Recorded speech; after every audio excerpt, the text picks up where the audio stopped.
we're trying to like build in as many things as possible to help guide core members. Like that's CMA2 is like, how do you use the DRA? How do you use your unit plan? How do you use the alignment notes to build a daily lesson level vision and assessment? The other thing I noticed, I think, was the FAs were actually administering the DRA. Did I read No, that right? no. I'm sorry, I'm going to be like, no.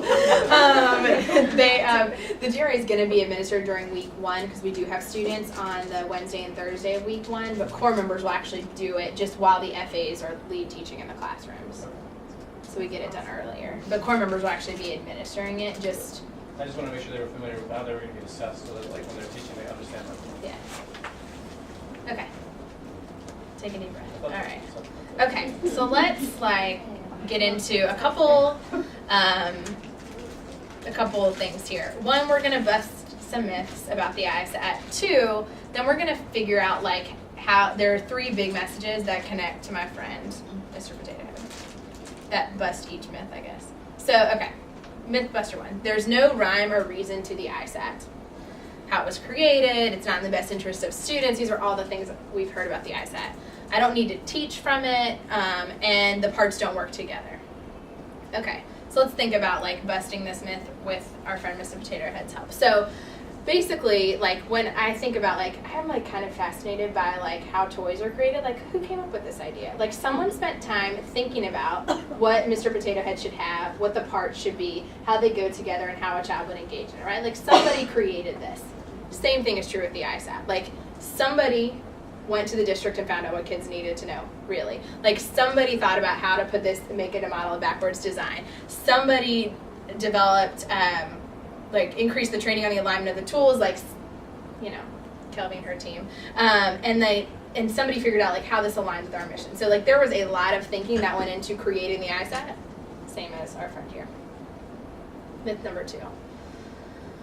The ISAT's a tool that does not or automatically leads to student success. There's 2 parts of this. One I hear is the ISAT doesn't like help me with student achievement. The other one is the ISAT is student achievement.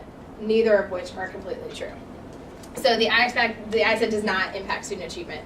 Students don't need to master these objectives, or they need to master other objectives that are foundational to this, or I need to go back 3 grade levels. Students are too far behind to master these objectives. Or it automatically leads to student achievement. That means like teaching straight from the ISAT means all kids will learn all the time. Neither are true. So let's bust this a little bit with our friend here.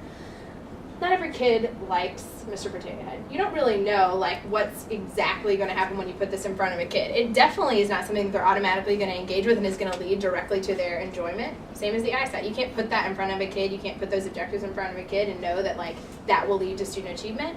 In the same way, it is a component of like how we lead to success at Institute because of the way that it correlates with everything else and like where we put it in the academic impact model. It is not something like it is something that core members can engage with and can be extremely effective in leading their students forward. Okay, a tool that is carved in stone. So this is where I think our friend here is particularly helpful. I have to teach exactly how it's laid out. It's not flexible to my students' needs. I can't fix problems that might arise.